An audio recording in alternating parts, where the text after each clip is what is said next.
भक्तजनों, माताओं, बहनों, सादर जय श्री कृष्ण। हमारे YouTube चैनल में आप सभी का बहुत बहुत स्वागत है। मैं हूं आपके साथ आचार्य धर्मेंद्र शास्त्री। सबसे पहले आपको अहोई अष्टमी महापर्व की बहुत बहुत शुभकामनाएं और बधाइयां। भगवान भोलेनाथ तथा माता पार्वती का भरपूर आशीर्वाद आपके जीवन पर सदैव बना रहे तथा अहोई माता आपके बच्चों को लंबी आयु प्रदान करे। आज हम आपको अहोई अष्टमी की दिव्य कथा सुनाने जा रहे हैं तथा अहोई अष्टमी के व्रत के संदर्भ में महत्वपूर्ण जानकारी देने जा रहे हैं। कार्तिक माह की कृष्ण पक्ष की अष्टमी तिथि को अहोई अष्टमी का व्रत किया जाता है और इस दिन संतान की जो माताएं होती है अपने संतान की उन्नति के लिए, संतान की प्रगति के लिए तथा संतान की दीर्घायु के लिए इस व्रत को करती है तथा अहोई माता का पूजन पाठ विशेष रूप से संपन्न करती है। इस बार अहोई अष्टमी का महापर्व 8 नवंबर 2020 रविवार के दिन है और इसी दिन अहोई अष्टमी का आपको व्रत तथा पूजन करना चाहिए। इस व्रत को अहोई अष्टमी या अहोई आठे भी कहा जाता है। यह व्रत कार्तिक माह में कृष्ण पक्ष की अष्टमी के दिन संपन्न किया जाता है। जिस दिन दीपावली होती है ठीक उससे एक सप्ताह पूर्व उसी वार को यह अहोई अष्टमी का व्रत पड़ता है। यह व्रत वो महिलाएं, माताएं, बहनें करती है जिनके संतान होती है। दूसरे शब्दों में कहा जाए तो यह व्रत छोटे बच्चों के कल्याण के लिए किया जाता है। अहोई देवी के चित्र के साथ सेही और सेही के बच्चों के चित्र भी बनाए जाते हैं और उनका पूजन अर्चन किया जाता है। जो स्त्रियां व्रत कर रही है वह दिन भर उपवास रखे और शाम के समय दीवार पर अहोई माता की पुतली बना करके रंग भर करके बनाए।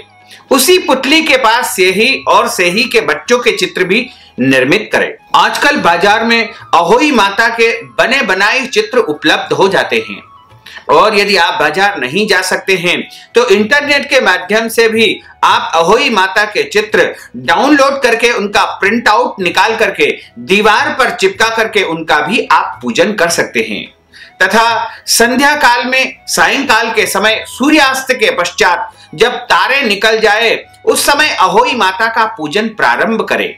सबसे पहले पूजन प्रारंभ करने के पहले जमीन को साफ करे, वहां पर अच्छी प्रकार से पोछा लगाए या गोबर से लीपे और आटे का चौक बना करके यानी चौक पूर करके एक लोटे में जल भर करके एक पटे पर जो है कलश की तरह स्थापित करके पूजन करे।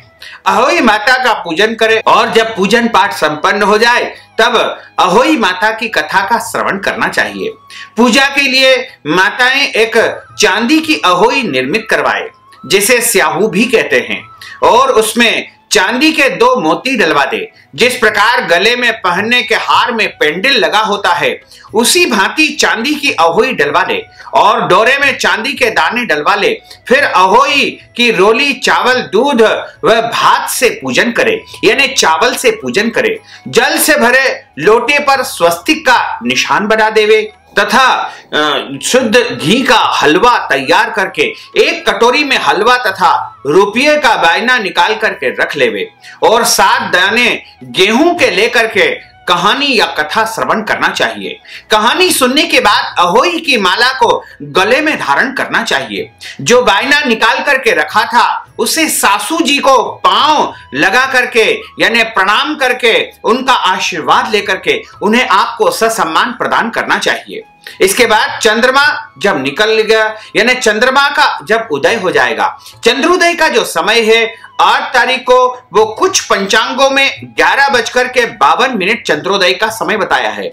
वहीं कुछ स्थानों पर 12:14 पर भी चंद्रोदय होगा यानी चंद्रमा का जब उदय होगा तो चंद्रमा का पूजन करके चंद्रमा को अर्घ दे करके स्वयं व्रत का पारणा करे और भोजन करे। दिवाली के बाद किसी शुभ दिन अहोई माता को गले से उतार करके उसका गुड़ से भोग लगावे और जल के छींटे दे करके मस्तक झुका करके प्रणाम करके रख देवे। आपके जितने बेटे हो उतनी बार तथा जितने बेटे को विवाह हो गया हो उतनी बार चांदी के 2-2 दाने अहोई में डालते जाएं।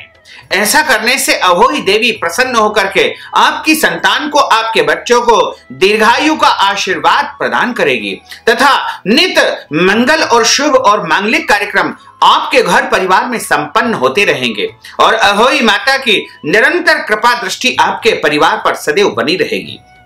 और अहोई माता का व्रत का यदि आप उद्यापन करना चाहते हैं, जिस स्त्री का पुत्र हुआ हो अथवा बेटे का विवाह हुआ हो, तो उसे अहोई माता का उद्यापन करना चाहिए।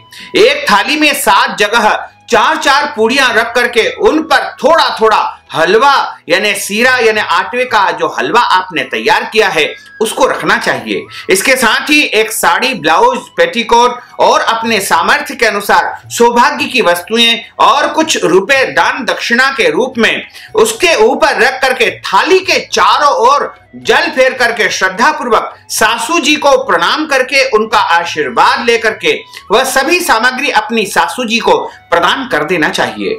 और इस प्रकार सासू जी अपने पास सारी वस्तुएं रख ले और हलवा पूरी बायना प्रसाद के रूप में वितरण कर दे। इस प्रकार जो है इस व्रत का उद्यापन संपन्न हो जाएगा। अब हम आपको अहोई माता की दिव्य और प्राचीन कहानी सुनाने जा रहे हैं। इस कथा को जो मनुष्य सुनता है उसे अहोई अष्टमी व्रत का संपूर्ण पुण्य फल प्राप्त हो जाता है तथा उसकी संतान की लंबी आयु होती है और संतान की उन्नति तथा प्रगति का योग बनने लगता है। बोलिए भोलेश्वर भगवान की जय, पार्वती माता की जय, अहोई माता की जय। अहोई माता की जो कहानी होती है वह इस प्रकार है। एक साहूकार था, उसके 7 बेटे, 7 बहुएं तथा एक पुत्री थी। दिवाली से पहले कार्तिक विधि आठे को 7 बहुएं अपने इकलौती ननन के साथ में जंगल में खदान से मिट्टी लेने के लिए गई। जहां से वे मिट्टी खोद रही थी वहीं स्याहू यानी स्याहू जो सेही होती है उसकी मां थी। मिट्टी खोदते समय ननन के हाथ से सेही का बच्चा मर गया। स्याहू माता बोली कि मैं तेरी कोख बांधूंगी।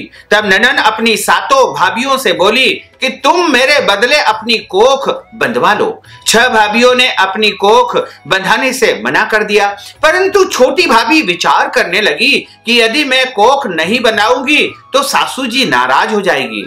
ऐसा विचार करके ननन के बदले छोटी भाभी उसकी थी, उसने कोख बंधवा ली। इसके बाद जब भी उसके यहाँ लड़का होता वह 7 दिन बाद में मर जाता। एक दिन उसने किसी विद्वान पंडित को बुला करके उनसे पूछा कि क्या बात है कि मेरी संतान 7वें दिन क्यों मर जाती है। तब पंडित जी ने कहा कि तुम सुरही गाय की पूजा किया करो और सुरही गाय स्याहू माता की भाईली है, वह तेरी जो कोख बंधी हुई है उसे छोड़ देगी और वह जब खुल जाएगी तो तेरा बच्चा जीवित हो जाएगा। इसके बाद से वह बहु प्रातः काल उठ करके चुपचाप सुरही गाय के नीचे सफाई आदि कर जाती। गौ माता बोली कि आजकल कौन मेरी इतनी सेवा कर रहा है। आज देखूंगी। गौ माता खूब तड़के उठी तो क्या देखती है कि एक साहूकार के बेटे की बहू उसके नीचे सफाई आदि कर रही है। गौ माता उससे बोली कि किस चीज की इच्छा है, जो तेरे मन में इच्छा है वह मैं अवश्य ही तुझे प्रदान करूंगी। जो तू मेरा इतना काम करती है, मेरी इतनी सेवा करती है, मांग क्या चाहिए, तू क्या चाहती है। तब साहूकार की बहू बोली कि स्याहू माता तुम्हारी भाईली है और उन्होंने मेरी कोख को बांध दिया है, सो मेरी कोख उनसे निवेदन करके आप छुड़वा दीजिए, मेरी कोख को आप खुलवा दीजिए। गौ माता ने कहा कि अच्छा। तब गौ माता 7 समुद्र पार करके अपनी भाईली के पास उसको लेकर चली गई। रास्ते में कड़ी धूप थी, सो दोनों एक पेड़ के नीचे बैठ गई। थोड़ी देर बाद एक सांप वहां पर आया और उसी पेड़ पर गरुड़ पंखनी पक्षी का बच्चा था, उसको डसने लगा। तब साहूकार की बहू ने सांप मार करके ढाल के नीचे दबा दिया और बच्चे को बचा लिया। थोड़ी देर में गरुड़ पंखनी आई तो वहां खून पड़ा देख करके साहूकार की बहू को चोंच मारने लगी। तब साहूकारनी बोली कि मैंने तेरे बच्चे को मारा नहीं है, बल्कि सांप तेरे बच्चे को डसने आया था। मैंने तो तेरे बच्चे की रक्षा की है और तेरे बच्चे को बचाया है। यह सुन करके गरुड़ पंखनी बोली कि क्या मांग करती है, मांग लो। मैं तुझसे प्रसन्न हूं क्योंकि तूने मेरे बच्चे की रक्षा की है। वह बोली कि 7 समुद्र पार स्याहू माता निवास करती है, मुझे तू उसके पास में पहुंचा दे। तब गरुड़ पंखनी ने दोनों को अपनी पीठ पर बैठा करके स्याहू माता के पास में पहुंचा दिया। स्याहू माता उन्हें देख करके बोली कि आ बहन, बहुत दिनों में आई है। फिर कहने लगी कि बहन, मेरे सिर में बहुत जुएं पड़ गई है। तब सुरही के कहने पर साहूकार की बहू ने उसकी जुएं निकाल दी। इस पर स्याहू माता प्रसन्न होकर बोली कि तूने मेरे सिर से बहुत सलाई गिरी है, इसलिए तेरे 7 बेटे और 7 बहुएं हो जाए। वह बोली कि मेरी तो एक भी बेटा नहीं है, और 7 बेटे कहां से हो जाएंगे और 7 बहू कहां से आ जाएगी। स्याहू माता बोली कि क्यों, क्या बात है। तब वह बोली कि मुझे वचन दो, बताओ। स्याहू माता बोली, वचन दिया, जो तू कहेगी वही हो जाएगा, और वचन से फिरूं तो धोबी कुंड पर कंकरी हो जाऊं। तब साहूकार की बहू बोली कि मेरी कोख तुम्हारे पास बंधी हुई पड़ी है। यह सुनकर के स्याहू माता बोली कि तूने तो मुझे ठग लिया है, मैं तेरी कोख खोलती तो नहीं, परंतु अब खोलना पड़ेगी। जा, तेरे घर तुझे 7 बेटा और 7 बहुएं मिलेगी। तू जाकर के उजमन करियो, 7 कड़ाई करियो। और वह लौट करके घर आई तो देखा तो 7 बेटे और 7 बहुएं बैठी है। वह खुश हो गई, उसने 7 अहोई माता बनाई, 7 उजमन किए और 7 कड़ाई की। दिवाली के दिन जेठानियां आपस में कहने लगी कि जल्दी जल्दी धोक पूजा कर लो, कहीं छोटी बच्चों को याद करके रोने लगेगी। थोड़ी देर में उन्होंने अपने बच्चों से कहा कि अपनी चाची के घर जाकर देखाओ कि वह अभी तक रोई क्यों नहीं। बच्चों ने आकर के कहा कि चाची जी तो जो है प्रसन्न हो रही है, खूब उजमन कर रही है, आनंद कर रही है, उनके घर में किसी भी प्रकार का कोई कष्ट नहीं है, कोई दुख नहीं है। यह सुनते ही जेठानियां दौड़ी दौड़ी उनके घर में आ गई और आकर के कहने लगी कि तूने तेरी कोख को कैसे छुड़ाया है, तेरी तो कोख बंधी हुई थी। वह बोली कि तुमने तो कोख बंधाई नहीं, सो मैंने कोख बंधवा ली थी। अब स्याहू माता ने कृपा करके मेरी कोख को खोल दिया है।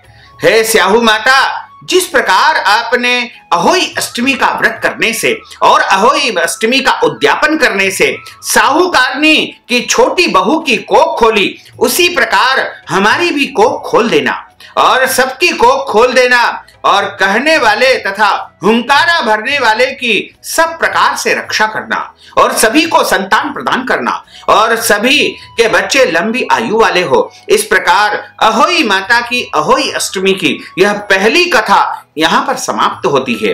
अहोई अष्टमी की जो दूसरी कथा है वह इस प्रकार आती है। बहुत पुराने समय की बात है। भारतवर्ष में दतिया नाम का एक नगर था। उस नगर में चंद्रभान नाम का एक साहूकार निवास करता था। उसकी पत्नी का नाम चंद्रिका था। वह बहुत गुणवान, शील, सौंदर्य, चरित्रवान और पतिव्रता थी।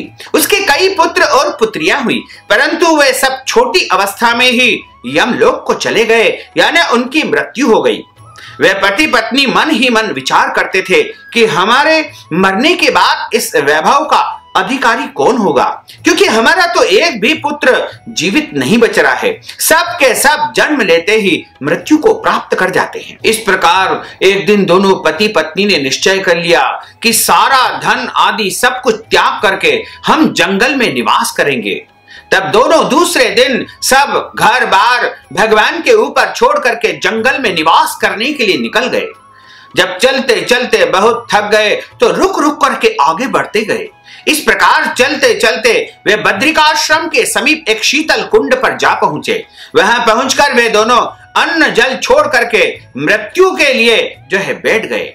इस प्रकार बैठे बैठे उन्हें 7 दिन व्यतीत हुए। 7वें दिन आकाशवाणी हुई कि तुम लोग अपने प्राण मत त्यागो, यह दुख तुम्हें पूर्व जन्म के पाप के कारण ही मिला हुआ है। अतः अब तुम अपनी स्त्री से अहोई अष्टमी के दिन, जो कार्तिक बदी अष्टमी आती है, उस दिन व्रत रखवाना। इस व्रत के प्रभाव से अहोई नाम की देवी प्रसन्न होगी और वह आपके पास में आएगी। तब तुम उनसे अपने मन की इच्छा प्राप्त कर लेना और अपने अपने पुत्रों को दीर्घायु प्राप्त करवा लेना। व्रत के दिन रात्रि को तुम राधा कुंड में स्नान करना। उसके बाद चंद्रभान की पत्नी चंद्रिका ने बड़ी श्रद्धा से विधि विधान से व्रत का धारण किया। अहोई अष्टमी का व्रत किया और रात्रि को वे दोनों पति पत्नी राधा कुंड में स्नान करने गए। तब जब साहूकार स्नान करके वापस आया तो उसे अहोई नाम की देवी ने दर्शन दिए और साहूकार से वर मांगने को कहा। तब साहूकार ने वर मांगा कि मेरे बच्चे कम आयु में ही देवलोक को पधार जाते हैं, उनकी मृत्यु हो जाती है, अतः उनको दीर्घायु होने का आप वरदान दे दीजिए। अहोई देवी ने कहा कि तथास्तु, ऐसा ही होगा। यह कहकर वह अहोई देवी वहां पर अंतर्ध्यान हो गई। कुछ दिनों के बाद साहूकार के पुत्र हुआ, जो विद्वान हुआ, बलशाली हुआ, प्रतापी हुआ तथा आयुष्मान हुआ। इसके बाद उस साहूकार के यहाँ कई पुत्रों का जन्म हुआ और इस संसार में वह सुख भोगने लगा और अंत में धर्म, अर्थ, काम और मोक्ष को प्राप्त कर गया। इस प्रकार अहोई माता की दिव्य कथाओं को जो सुनता है उसके जीवन में कभी भी उसकी संतान को कष्ट नहीं आता है और उसकी संतान को लंबी आयु प्राप्त हो जाती है। बोलिए अहोई माता की जय, शंकर भगवान की जय, पार्वती माता की जय। अच्युतम केशवम राम नारायणम कृष्ण दामोदरम वासुदेवम हरे, श्रीधरम माधवम गोपिका वल्लभम, श्री जानकी नायकम श्री रामचंद्रम भजे, जानकी मनोहरम सर्वलोक नायकम, श्री शंकरादि सेवितम पुण्य नाम कीर्तनम, श्री राम राम राम राम राम नाम तायकम, राम कृष्ण वासुदेव भक्ति मुक्तिदायकम, राम कृष्ण वासुदेव भक्ति मुक्तिदायकम, राम कृष्ण वासुदेवा भक्ति मुक्तिदायकम। बोलिए अहोई माता की जय, शंकर भगवान की जय, पार्वती माता की जय। अब हम सभी मिलकर के अहोई माता की आरती का गान करेंगे। जय अहोई माता मैया, जय अहोई माता, तुमको निश दिन सेवत, मैया जी को सब दिन सेवत, हरि विष्णु विधाता, ओम जय अहोई माता।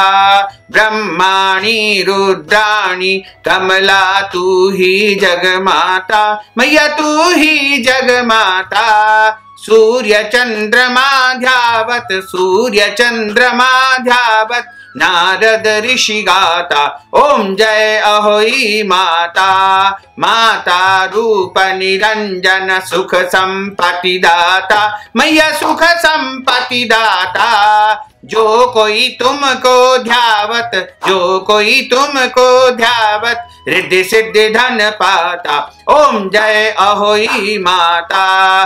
तुम ही पाताल बसंती, तुम ही शुभ दाता, मैया तुम ही शुभ दाता, कर्म प्रभाव प्रकाशक, कर्म प्रभाव प्रकाशक, जगनिधि से त्राता, ओम जय अहोई माता। जिस घर थारो बासा वही में गुण आता, मैया वही में गुण आता, कर न सके सोई कर ले, कर न सके सोई कर ले, मन नहीं धड़काता, ओम जय अहोई माता। तुम बिन सुख न होवे, पुत्र न कोई पाता, मैया पुत्र न कोई पाता, खान पान का वैभव, खान पान का वैभव, सब तुमसे आता, ओम जय अहोई माता। शुभ गुण मंदिर सुंदर, क्षीरोदधि जाता, मैया क्षीरोदधि पाता, रत्न चतुर्दश तुम बिन, रत्न चतुर्दश तुम बिन, कोई नहीं पाता, ओम जय अहोई माता। अहोई माता की आरती जो कोई नर गाता, मैया जो कोई नर गाता, उर उमंग अति उपजे, उर उमंग अति उपजे, पाप उतर जाता, ओम जय अहोई माता। स्थिर चर जगत बचाए, शुभ कर्म नर लाता, मैया शुभ कर्म नर लाता, राम प्रताप मैया की, राम प्रताप मैया की, शुभ दृष्टि चाहता, ओम जय अहोई माता, ओम जय अहोई माता, मैया जय अहोई माता। तुमको निश दिन सेवत, मैया जी को सब दिन सेवत, हरि विष्णु विधाता। ओम जय अहोई माता। बोलिए अहोई माता की जय। शंकर भगवान की जय। पार्वती माता की जय। गजानन गणपति भगवान की जय। धर्म की जय हो, अधर्म का नाश हो, प्राणियों में सद्भावना हो, विश्व का कल्याण हो। सनातन धर्म की जय हो। गौ माता की जय हो। नगर बस्ती की जय हो। अहोई माता की जय हो। आज के आनंद की जय हो। कल के आनंद की जय हो। परसों के आनंद की जय हो। बरसों बरसों के आनंद की जय हो। ओम नमः पार्वती पते हर हर महादेव हर। भक्तजनों, माताओं, बहनों, आपने अहोई अष्टमी की कथा का श्रवण किया है। कथा सुनने के बाद आप कथा का संपूर्ण पुण्य फल प्राप्त करना चाहते हैं। इस निमित्त यदि आप धन राशि प्रदान करना चाहते हैं या फिर आप पूजन पाठ के निमित्त धन राशि प्रदान करना चाहते हैं या अहोई अष्टमी के निमित्त कोई भी दान पुण्य यदि आप करना चाहते हैं, वस्त्र दान, अन्नदान, फल दान, गौदान या अन्य कोई भी दान यदि आप करके अहोई अष्टमी का संपूर्ण पुण्य फल प्राप्त करना चाहते हैं, तो आप हमारे पेटीएम के माध्यम से, गूगल पे के माध्यम से, फोन पे के माध्यम से या फिर अकाउंट नंबर के माध्यम से सीधे सीधे धन राशि हम तक पहुंचा करके अहोई अष्टमी का संपूर्ण पुण्य फल प्राप्त कर सकते हैं। साथ ही आपसे अनुरोध है कि इस ज्ञानवर्धक वीडियो को अधिक से अधिक लोगों को शेयर करिएगा, लाइक करिएगा, कमेंट करिएगा और यदि अभी तक आपने सब्सक्राइब नहीं किया तो अभी और इसी समय सब्सक्राइब अवश्य कर लीजिए। आपको और आपके पूरे परिवार को सादर जय श्री कृष्ण, सादर धन्यवाद।